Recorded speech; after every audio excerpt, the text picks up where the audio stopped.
I mean, you understand that your son made an agreement with these individuals, so. These individuals told him, hey, this is what we're gonna go do, and your son agreed to go with them, you understand that, correct? Yes, And your son did fire his firearm into that house, yes, he did. and it was occupied by multiple people. There were two-year-olds inside of that home. One of the victims describes that there were over 200 bullet holes inside their home, you understand that? Yes.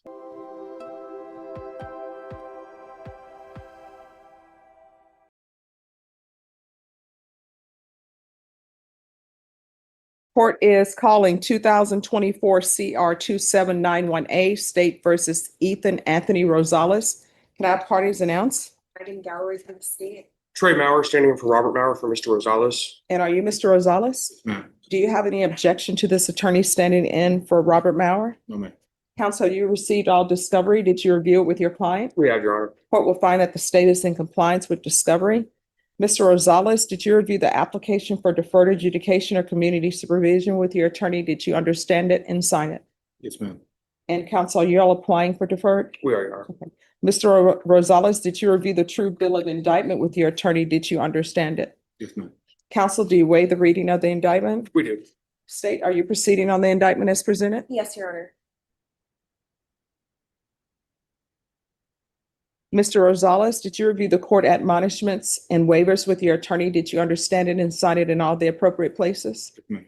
Did you understand you're charged with deadly conduct, discharging a firearm at individuals as a third-degree felony? Range of punishment is anywhere from 2 to 10 years in prison and up to a $10,000 fine. Did you understand? Yes, ma'am. Did you understand you have a right to jury trial, a right for you or your attorney to cross-examine and confront any witnesses the state would call, and the right to remain silent? Yes, ma'am. Just one moment. All right, we're back on the record. Did you understand that if you have a plea bargain agreement with the state, the court does not have to follow your plea? If for any reason the court does not follow your plea and gives you more than you bargained for, the fact that you enter plea will not be used against you and you will be allowed to withdraw your plea. Yes, ma'am. Did you understand you have a right to jury trial, a right for you or your attorney to cross-examine and confront any witnesses the state will call, and the right to remain silent? Yes, ma'am. Did you understand by entering this plea, you were giving up those rights? Yes, ma'am. And did you intend to give up those rights and enter into a plea in this case? Yes, ma'am. Did you understand if the court were to grant your application for deferred adjudication, if for any reason your deferred adjudication were revoked, the court could find you guilty and sentence you up to 10 years in the prison and up to $10,000 fine? Yes, ma'am. Counsel, has your client been able to provide you with any defenses? Yes, Do you believe he has a rational as well as a factual understanding of the charges against him? he does. Do you believe he's currently competent and was legally sane at the time of the offense? I believe so, Your Honor. Mr. Rosales, has anyone threatened you, coerced you, or placed you in fear to get you to enter this plea? No, ma'am. Anyone promised you anything other than the plea? No, ma'am. Are you satisfied with the way you've been represented? Yes, ma'am. Are you a U.S. citizen? Yes, ma'am. Court will find that defendant has knowingly and voluntarily waived his right to jury trial. Did you review the plea bargain page with your attorney? Did you understand it? Yes, ma'am. According to the plea, punishment is to be assessed at a cap of 7 years in the prison. There's a $1,500 fine and the state is silent on your application. Did you understand that to be the plea? Yes, ma'am. Defense? It is, Your Honor. State? It is. Did you review the waiver of appeal paragraph with your attorney? Did you understand it and sign it in both places? Ma'am. Did you understand by signing that you're waiving your right to appeal? The only items that can be appealed are written pretrial motions that have been filed, heard, and ruled upon by the court. Did you understand? Yes, ma'am. Counsel, have there been any such motions? They were not, Judge. Then to the offenses charged, how do you plead? Guilty, not guilty, or no contest? Guilty, ma'am. State any evidence. State offers states one in attachments. No objections. All right, state you may be excused. Did you review the waiver and stipulations with your attorney? Did you understand it and sign it in all the appropriate places? Yes, ma'am. Again, did you understand you have a right to jury trial, a right for you or your attorney to cross-examine and confront any witnesses the state will call, and the right to remain silent? Yes, ma'am. Did you understand that today the state will be presenting evidence in the form of witnesses' statements and police reports? But most importantly, there will be no live testimony. Did you understand? Yes, ma'am. Court will find that defendant has knowingly and voluntarily waived and consented to stipulation of testimony and stipulations. Court will accept into evidence states exhibits 1 and attachments, and the court will review the same. All right, after reviewing states exhibits 1 and attachments, the court will find there is sufficient evidence to find you guilty. The court will defer finding of guilt as you've applied for deferred adjudication. All right, on this case, same thing. You want PSI? Yes, Your Honor, we do want a PSI, and we're gonna request that it be on a Friday. My client's father, who's here today, he works during the week. The only day that he can be here is on Friday, and he's going to be a witness for us at the sentencing. He can zoom in as a witness. Your Honor, I believe he say he works in the oil field, is that correct? So I don't think that he's able to Zoom while he's out there. All right, well, we can try it and see if Zoom work. If it doesn't work, then we'll figure something else out. Okay, Normally, Fridays are scheduled for weird trial. okay. I just want to make sure, Your Honor, that if we show up and he's not able to Zoom in, that he will be given an opportunity to reschedule so we can try to get him here for the Yes. sentencing. Okay. All right, so do you want to set this on the same date as the other? That works for now, Your Honor. All right, Ms. Ferguson, if you'll put this then on July 14th. All right. Once you sign the reset form and speak to the probation, you can leave. All right, have a good day. Thank you. Your for Honor. resting appropriately. Have a good weekend. You too. Yes. Court is calling 2024 CR 2791A State versus Ethan Anthony Rosales. Can I have parties announce? Robert Maurer for defendant. And are you Mr. Rosales? All right, you entered a plea of guilty on May 23rd. According to your plea bargain agreement, punishment is to be assessed at a cap of 7 years in the prison. There's a $1,500 fine and the state is silent on your application.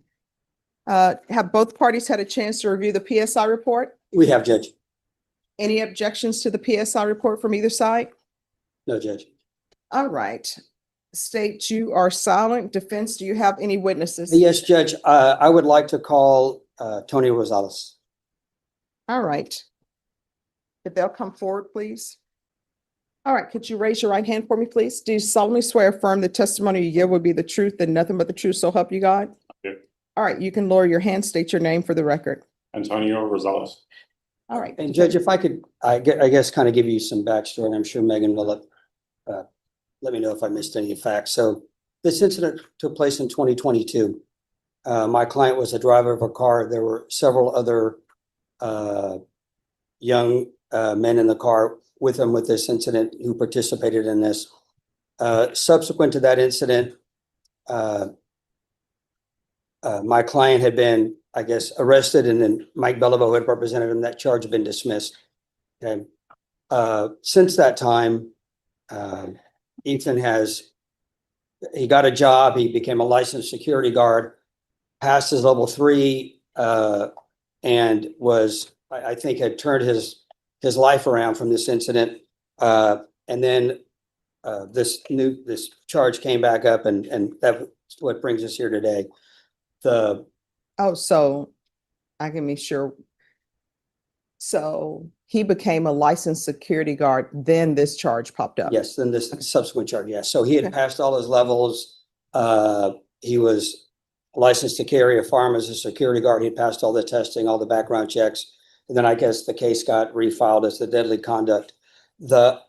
At least 2 of the other juveniles in the car with him, I think subsequently have been arrested and charged with capital murder. Okay, which is why he's here as a co-defendant on the deadly conduct charge.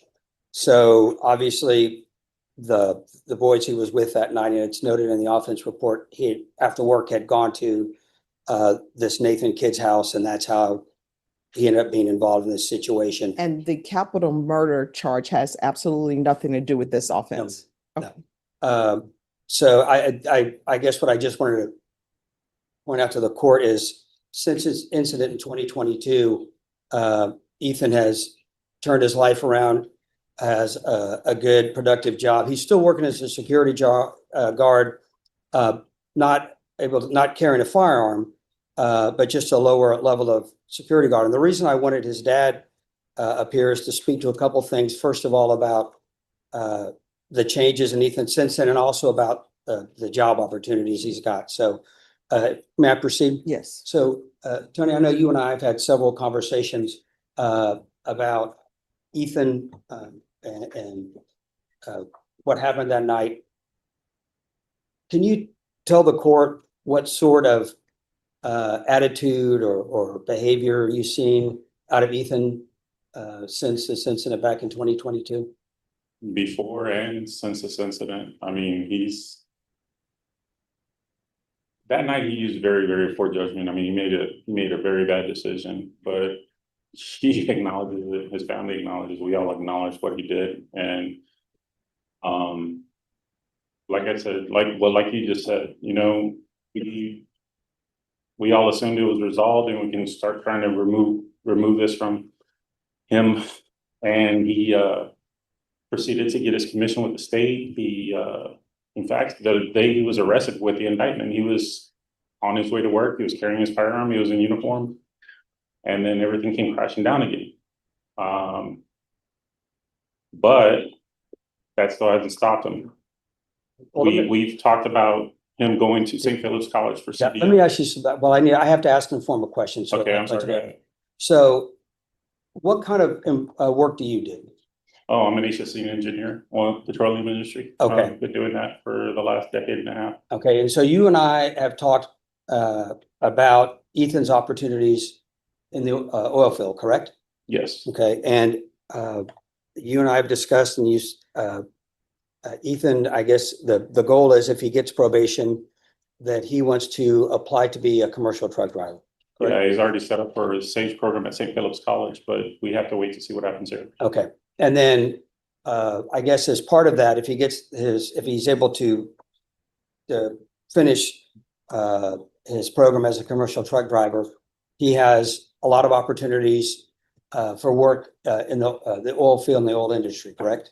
Yeah, oh, well, as a service provider, not directly in the oil field, but as a service provider, yes. Okay, and can you tell the court what a service provider is? So basically you'd be transporting materials back and forth. Depending on the outcome of this court will be determined whether or not he can get his TWIC. Okay, tell the court what the TWIC is. Transportation work identification card. There are federal and felony restrictions to that. It's not always 100% that he won't be able to get his TWIC, but he could always get a waiver. The thing is it will limit his opportunities to be able to get a TWIC card if he doesn't get a waiver approved. But that he can still work with a CDL. He just won't have as much opportunities for advancement as he normally would. But I guess what you're telling the court is Ethan has a lot of opportunities and possibilities Oh, yeah. facing him.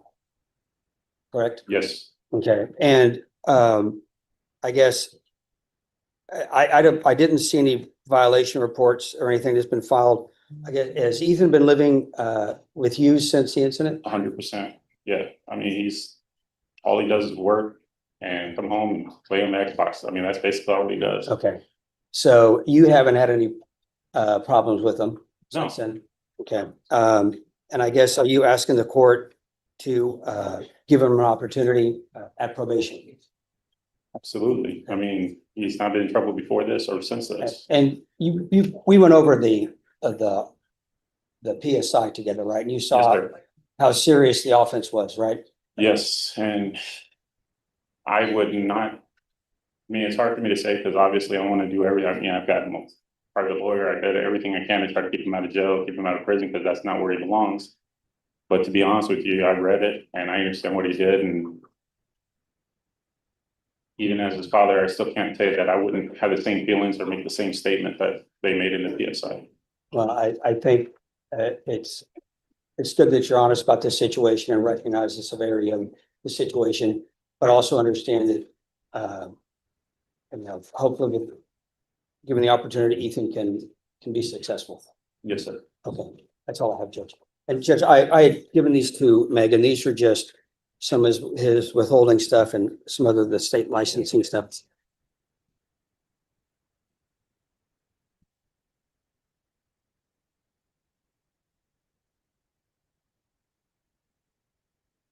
Thank you. All right. That's all I have. May I ask a question? Of course. All right. In regards to this incident, Yes, ma'am. was he living with you during this time? Yes. All right. And these people he was involved with, did you know them beforehand? No. If I could clarify a little bit. Sure. So military, firefighter, paramedic, and then I went into oil field patrolling. Mhm. But prior to COVID and actually up past COVID, I worked overseas, Venezuela, Africa, Mhm. Mozambique. So I was gone quite a bit. Mhm. So he predominantly stayed with me when I was in country, which was for 3 weeks at a time, every other month. But the rest of the time he stayed with his mother on that side of town. Okay. So yes, he had those friends and everything happened on the west side of town, southwest side of town. I live on going towards Floresville off of 181. Since this incident, I've been home 100% of the time. I work in West Texas now. Mhm. And yes, he lives with me 100% of the time now. So I'm not saying this is an excuse because it's definitely not an excuse.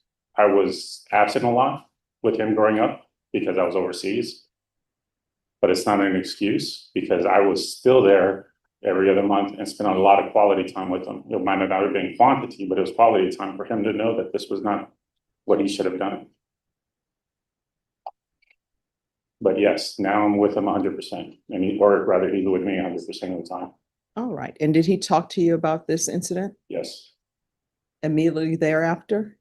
No, it took some prodding. I mean, more so because he felt when he did break down, you could tell that he was more ashamed of the fact that he did something that he let me down.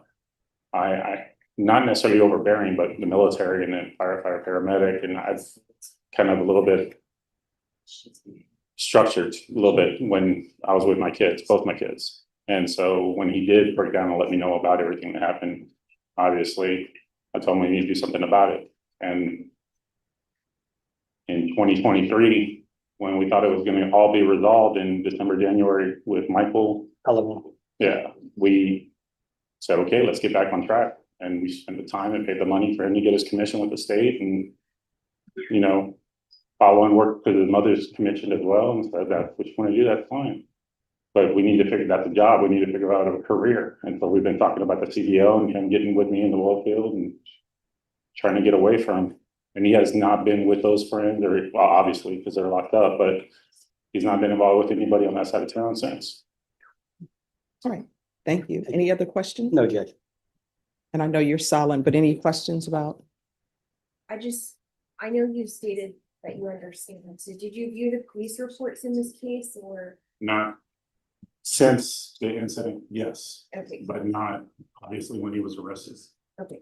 So you understand that your son made an agreement with these individuals. So these individuals told him, hey, this is what we're gonna go do, and your son agreed to go with them. You understand that, correct? Yes, And your son did fire his firearm into that house, yes, he did. and it was occupied by multiple people. There were two-year-olds inside of that home. Yeah, and I told him, despite the fact that they didn't believe anybody was there, you still fired. Yes.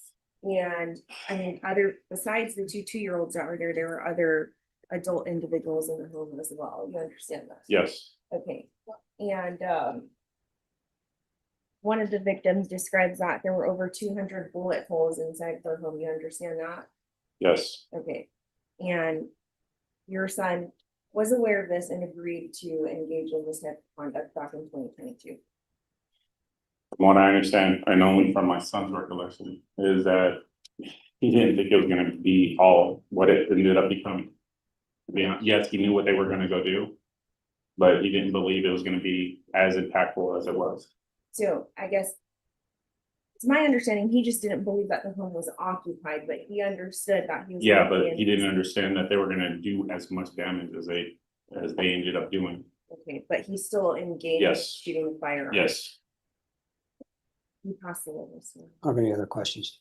All right. Thank you so much. And thank you for giving me some insights into your son. thank you. So, Any other witnesses? yes, Judge, I do want to call Axel. I have some issues, I think, as far as if the state's going to be silent. I think cross-examining the witnesses in a manner in which Megan is doing, I think kind of exceeds the scope of the silent. All right. Well, the court will note that according to the plea bargain agreement, the state is silent, but they are able to address fact issues. Well, I understand addressing fact issues, but my understanding, Judge, is addressing fact issues as part of argument if I misstate anything, and I have no objection to that. Okay. Um, All right, the court will note your, any objections you have with regards to this witness. thank you. And Judge, so I'd like to call, Ethan Rosales. Can you raise your right hand for me, please? Do you solemnly swear or affirm the testimony you give will be the truth and nothing but the truth, so help you God? Yes, ma'am. All right, you can lower your hand, state your name for the record. Ethan Rosales. All right, defense, you may proceed. So Ethan, you and I reviewed the PSI, right? Yes, sir. And I guess over the course of my representation, we discussed the incident in question, right? Yes, sir. Repeatedly. And we discussed the boys you were with that night, and obviously the path they went on in their life, right? Yes, sir. And they're either, I guess, gonna end up in prison for life or on death row, depending on whatever election the state has made. And so that kind of tells you the people you were hanging out with, right? Yes, sir. And I know you expressed regret about what happened to the people at when you met with the probation officer. But I guess when we looked over the PSI and you saw who was in that house, right? Yes, sir. You understand, I mean, how lucky you weren't here on murder or capital murder charges, right? Yes, sir. So let's talk about your life since the incident. Okay, so I know your dad said after Mr. Bellavia got the first charge dismissed, you went out and got your security license, right? Yes, sir. And level 3 is the highest level, correct? There's actually a level 4, but Okay. that's private security. Okay, so you took all these tests, you passed background checks, you got a job, you seem to have your life back on track, right? Yes, sir. And then, of course, this new case came out. So obviously the judge has a decision to make about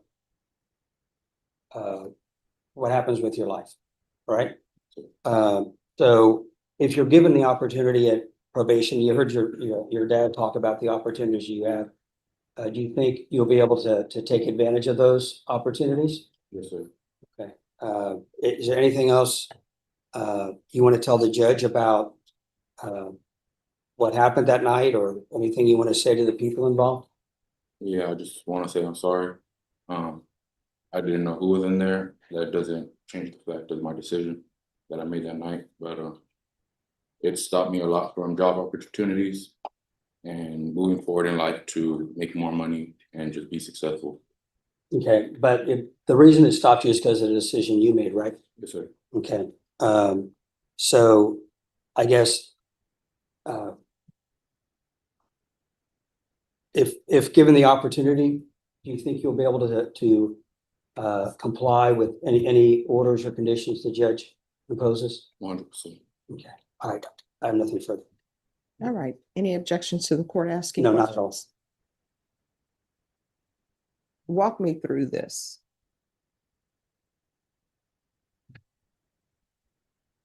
Friends come to you. Were they your friends?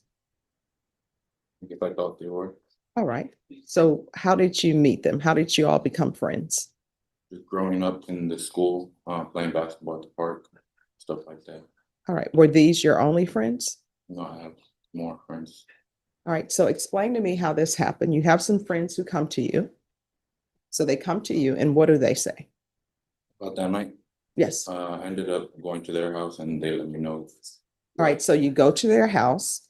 Did they call to you and say, hey, come over, let's have, let's meet? Or how did it come to be that you ended up at their home? I was just getting off of work. I ended up stopping by their house. They let me know. All right. So you stop by their house. I like to do things step by step. So you stop by their house. What do you do when you get there? Are you all playing Video games. Yes, video games? And so you're playing video games, and tell me how the conversation goes. I guess they had information of somebody who was in that house, basically. It was down the street, so we just get caught up. Well, no. Because I'm trying to figure things out, and I'm trying to figure out what your mindset is. I think your attorney and other people, if somebody comes to them and say, hey, we're playing video games, but come with me, we're going to go shoot up this house. here's your gun, let's go shoot up this house. I'm trying to figure out what your mindset was in all of that. So you're playing video games. Were you drinking? Man, All right, so you're not drinking, you're sober. Were they drinking? no. So they're not drinking, they're sober. So how does the conversation go? It was more of a retaliation thing. No. I mean, like, what's the conversation? You're sitting, you're playing video games, maybe somebody's, talking trash about, you can't win, I beat you. Then what's the next conversation? Hey, there's a person down the street. We don't like that person. We're going to go shoot up their house. We want you to come with us. I'm trying to figure out how the conversation went from you're playing video games. Maybe you all are trash talking to each other about, I'm beating you. You can't win. I trash talk during Mortal Kombat. So you're playing the video game. How does the conversation go? Who says, and if you don't want to name names, you don't have to name the specific names, but who brings up the conversation and says, hey, we have some guns. We're going to go shoot up this house down the street. How does that conversation happen? So I was at work, I got there, we were playing games. They let me know that they had information from. Who's they? So what she's at, what she's trying to get is specific of the conversation. Names. Yeah, who brought it up? I would say Chris. All right. So a conversation starts with Chris. Chris says, what? He had information from somebody else. I didn't ask who. Of whereabouts of somebody that he wanted to retaliate on. All right. So did he tell you why there was this want or need to retaliate against someone? Yes, they had shot him previously. Don't know the timeline. So he tells you, hey, look, somebody shot at me previously, and I've just received information that this person is at this house down the street. Is that how it went? Yes, ma'am. All right, so he tells you that. Then what's the next thing that's said? I was the only one with the car. They basically asked me if we would go. It was more of an impulse decision. No, let's not do basically, because I'm trying to figure out what your mindset is, because I have to make a decision on whether or not to grant your application. So he tells you, I have information on the person who shot me. The person who shot me is at this location. All right. Thank you for imparting that information to me, Chris. So where does the conversation go from there? They asked me if we would go. It was 4 of us. All right. So they're saying, hey, let's go down the street. Now, when they say, let's go down the street, I'm sure it's not, let's go down the street. What was said? They said that we were going to go shoot up the house, that we were going to retaliate. All right. And so did you bring a gun to that location? No, ma'am. I had got off work. All right. So you got off work, you don't have a weapon, and they're saying, hey, let's go down the street and shoot up the house. Yes, ma'am. All right. So where does the gun part come in for you? I mean, they just had guns there, so took one with me. Well, did they say, hey, you take a gun? Or did you just say, all right, let's do this, and you grab a gun on your own? Yes, ma'am, I grabbed it. So you grab a gun, they grab their guns. And at no point in this do you say, who shot at you previously, let's call the police and let the police know that this person is down the street. Nobody says that. No, ma'am. All right. So you get a gun that's been provided and you all get in the vehicle. Yes, ma'am. And are you driving? Yes, ma'am. So what happens next? We drove about 2 blocks down the street, and that's where the house was. Okay. So the house is 2 blocks down the street. And what are you thinking as you're driving to this location? It was more of an adrenaline rush, like I would say so. And how old were you? 19. All right. So you're 19, you're getting an adrenaline rush and you drive to the house. And how far was that house from where you were playing video games? I'd say about 3 minutes, maybe. And nobody thought, so you guys were not going to walk, you're going to drive the 3 minutes. Yes, ma'am. All right. So you're in the vehicle, you all pull up beside the house, then what happens? we all got out, shot the house. You call out? We all got out and shot the house. Okay. All right. And then after you shoot the house, what do you do? We go back to their house. So where we you were get back in going. the vehicle and you drive back to the home. Yes, ma'am. And does anybody say anything? No, ma'am, it just went back to, I guess, and games went back to normal. All right, so then you go back to playing video games. And at some point, did you leave that house to go home? Yes, ma'am. And did you talk to anybody? No, ma'am, I was pulled over. I can't remember the timeline, maybe an hour, 2 hours after. But yes, there was police in the area. I got pulled over. All right. Any further questions? No, Judge. I just have one factual relates to smoke box. So I guess when you were pulled over, you didn't immediately stop, isn't that correct? Okay, you ended up in a crash, right? And you're saying that that firearm did not belong to you, you got it from the other people that you're hanging out with? Yes, ma'am, but I did take it with me. Okay, and it was located in your car, right? Or, and then you told police on that day that you threw it out because you didn't want to get caught with it, is that correct? Yes, ma'am. All right, defense. I think it's just argument, Judge. All right, the court will hear argument. So, Judge, obviously, this is a really severe fact pattern. The one thing I would note is I don't think up until this incident, Ethan had any criminal history, and I think since then, he's turned his life around. Obviously, I think Megan can make the court aware of the other, at least two of the other boys involved are in jail on capital murder charges. And obviously, he was definitely running with the wrong group of boys that night. You know, that being said, obviously, he made the decision. He accepts his responsibility for it. He understands what he did and how lucky he is that nobody's dead. What I'd ask the court to consider is since 2022, he's turned his life around. He had and lost a good job, and that's his fault because of the situation he put himself in. But I do think the court can look and see that over 3 years since this incident, he stayed out of trouble. He's, I think, on a good trajectory in life and has a lot of opportunities in front of him.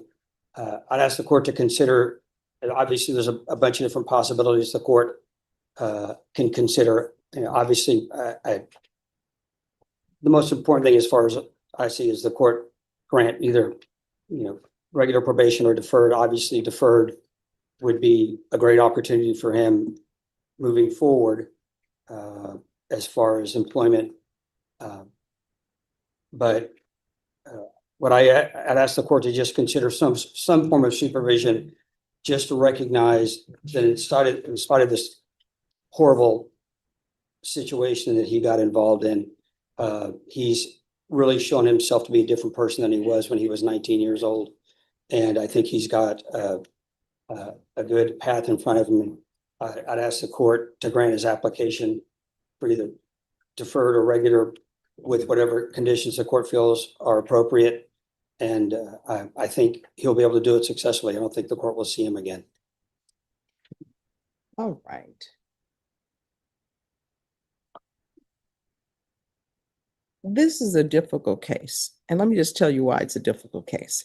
It's a difficult case in that when you have children, people always say when you punish a child or give punishment to a child, it needs to be done immediately because otherwise they've done other things that shows that they've internalized what they've done wrong and they've made changes.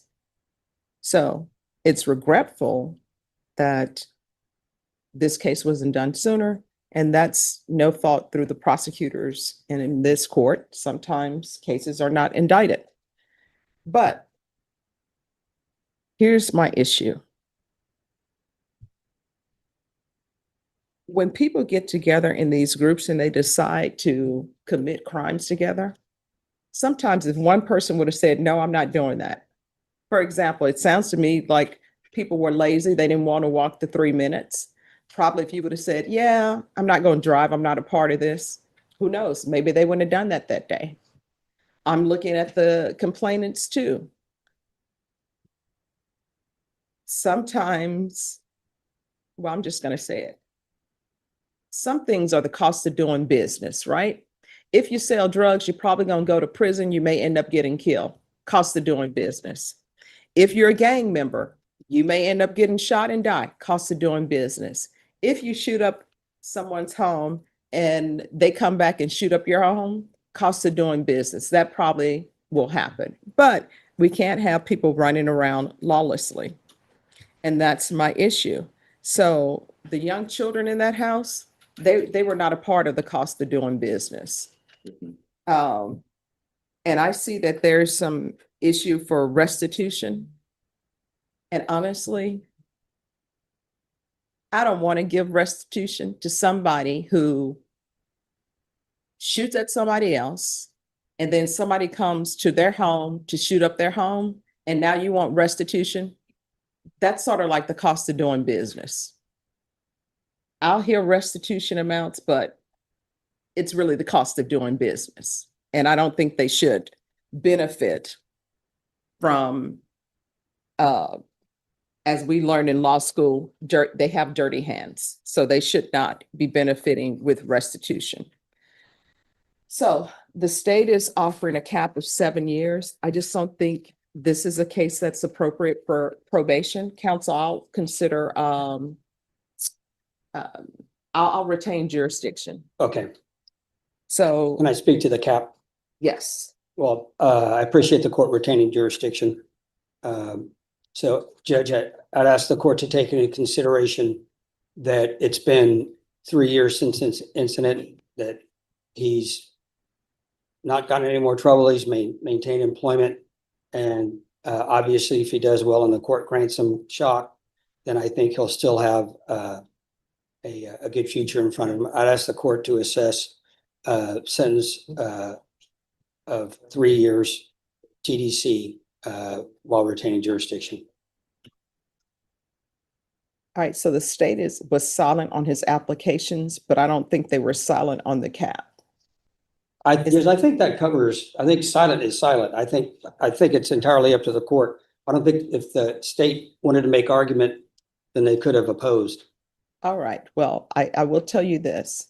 According to the plea bargain agreement, it says the state will make no recommendations to the application for deferred or community supervision. But state, if you have nothing to say with regards to the cap, the court will make its own decision based upon the stipulations, the PSI report, and defense's argument. I get Judge.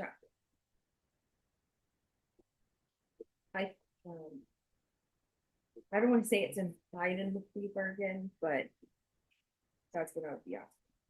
All right, so this is what the court is going to do. There's going to be a $1,500 fine. Time and money run concurrent. The court will sentence you to 4 years in the prison, give you credit for any time served. And with regards to the restitution, and I'm serious about with regards to the restitution, you really need to come to court with the clean hands. You can't be a part of this life and then want restitution. But state, was there any restitution? Judge, they did give an amount to riot officer, the homeowner.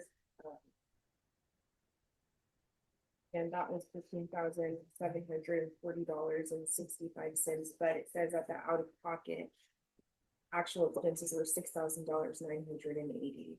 All right, so here's the question for the court. Were there any receipts provided to defense counsel? No, Judge, and I guess if we get to a hearing on the motion to shock, I guess we can have a restitution hearing at that time. I mean, it sounds to me like they just provided an amount to Well, here's probation. my question. Were there any receipts? To my knowledge, no, and there were none attached to the PSN. All right. So the court doesn't have any receipts before it with regards to restitution.